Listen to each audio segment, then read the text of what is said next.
Chapter 12. Peace breaks out. Early in the morning, Ty, Dealey, and AJ raced downstairs and played Crazy Eights. Later, they ran outside and threw a football around the yard. The Thomases were having breakfast with Bo when the phone rang. Mr. Thomas talked for a few minutes, mostly saying, that's fine. When he hung up, he told Miss Thomas, "We're going to have a visitor. But don't tell Anthony James." Oh, a mystery. I like mysteries because they're fun to solve. Then again, I don't like mysteries because I don't like not knowing what's going on. So I waited and waited. A few hours later, the doorbell rang. The visitor turned out to be Garth Tugwell and his father.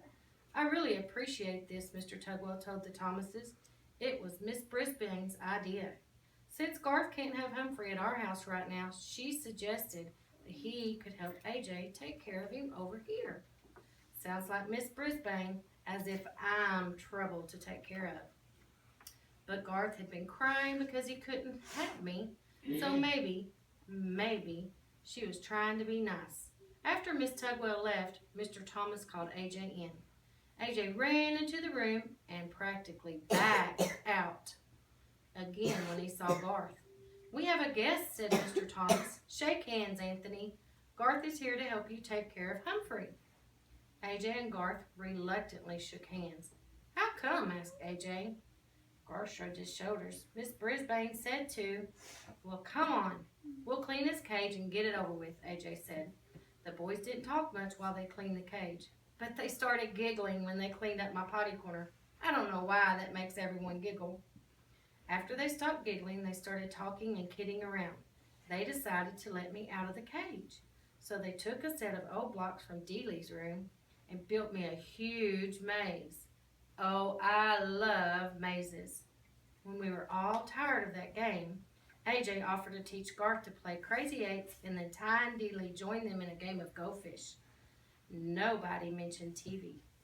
Nobody shot any rubber bands. Later in the afternoon, the kids were all outside playing football. I was fast asleep until Miss Thomas came into the den with a broom and started sweeping. A minute later, Mr. Thomas entered. "What are you doing, hon?" "What does it look like?" "I'm sweeping.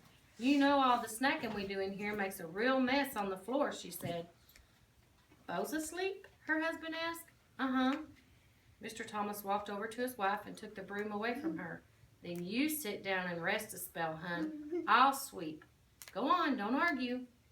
Miss Thomas smiled and thanked him and sat down on the couch. Mr. Thomas swept all around the outside of the room, even behind the TV. Uh-oh. When he got there, he stopped sweeping and leaned down. "Well, I'll be," he muttered. "What's wrong?" asked Miss Thomas. "The TV's unplugged," he said. "It's unplugged." He came out from behind the TV, plug in his hand, and a very puzzled look on his face. "But it couldn't have just come unplugged while we were sitting there watching. A plug doesn't just fall out," she said. "Plug it in, see if it works," his wife told him. Well, you guessed it, the TV came on bright as ever. "I don't get it," Mr. Thomas muttered, "but at least we don't have to pay to get it fixed." Miss Thomas stared at the screen for a few seconds, then glanced out the window at the kids playing happily outside. "Charlie, what do you say we keep it unplugged for a couple more days?" she asked. "We just won't tell the kids." Mr. Thomas grinned. Then he bent down and unplugged the TV. "Couldn't hurt," he said. He put down the broom and sat on the couch near his wife, and the two of them just sat there in the den, giggling like, well, stop giggling, Gail. Suddenly, Mr. Thomas looked over at me. "You don't mind a little peace and quiet, do you, Humphrey?" No, I squeaked, and I promptly fell asleep. Things were a lot better when AJ, Garth, and I returned to room 26. No rubber bands flew through the air. Garth didn't trip anybody or make fun of anybody. That meant Gail didn't get in trouble for giggling. Heidi didn't get in trouble for speaking out without raising her hand because she wasn't trying to tell Miss Brisbane what Garth had done. But the best change was Saya, who did raise her hand every single day. One day, she raised her hand to volunteer to stay in during recess to clean the chalkboard. Miranda raised her hand, too. Miss Brisbane chose them both. Girls, I think I could trust you to stay here while I run the report down to the principal's office, Miss Brisbane told them. Of course she could trust them. Once the girls were alone, they began to talk. I really liked your singing, Miranda told Saya.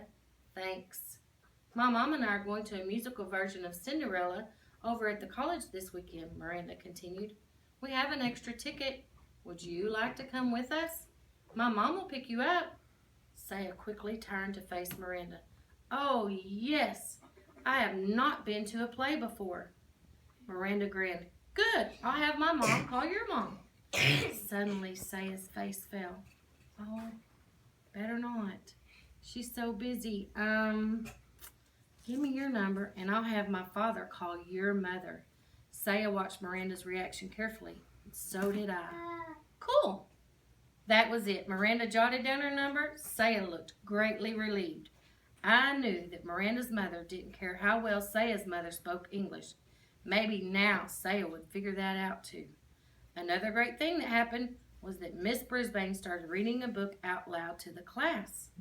Sometimes I dozed right through those sessions, but this time she picked out a really good book. When she announced that it was about a mouse, Gail giggled. What did she say? Art whispered to Richie. Pay attention, Art, Miss Brisbane said. It's about a mouse. Several of the boys groaned. Baby stuff, one of them muttered. We'll see, Miss Brisbane told them. She started to read, and oh, what a tale it was. All about mice, no bigger than I am, who were great warriors. I was longing to put on some armor myself by the time she stopped reading. Continue tomorrow, she announced as she stuck a bookmark in place and closed the book. Tomorrow? That woman truly has a mean streak. She's proved it again and again. I would have sneaked out of my cage at night to finish the book, but she's so mean. She stuck it in her desk drawer, the one she locks with a key. Grrr. The weekend came around quickly, though, and I went home with Richie. I'm still not quite sure how many people actually live at the Rinaldi's house because there were always so many people coming and going. Aunts, uncles, cousins, grandparents, neighbors. One meal seemed to flow right into the next, and Richie's mom was very generous with treats.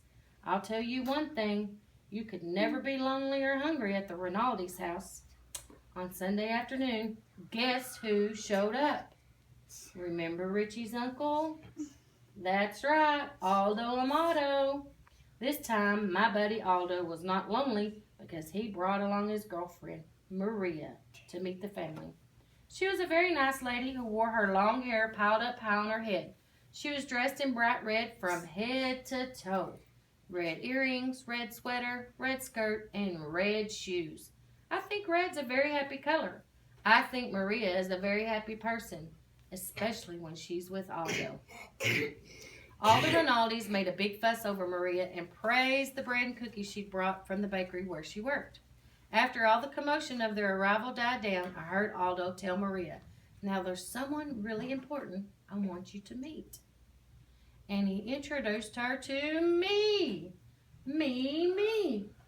Believe it or not, Humphrey is one of my best friends, he told her, and he was the very first friend I told you about.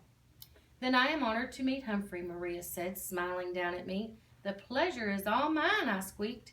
See, he likes you, said Aldo, and indeed I did. The world seemed like a pretty nice place for a handsome young hamster like me, I could tell you. I was sitting on top of the world when I returned to room 26 on Monday, but I just about toppled off when Miss Brisbane made an alarming announcement. Class, as you know, this will be a short week due to Thanksgiving. And that means Humphrey will need a home for 4 days instead of 2. Now, who wants to volunteer? You won't believe what I'm going to say. Not one hand went up. I actually fell off my wheel. Miss Brisbane was surprised too. No one? She asked. Heidi, didn't you want to take Humphrey home?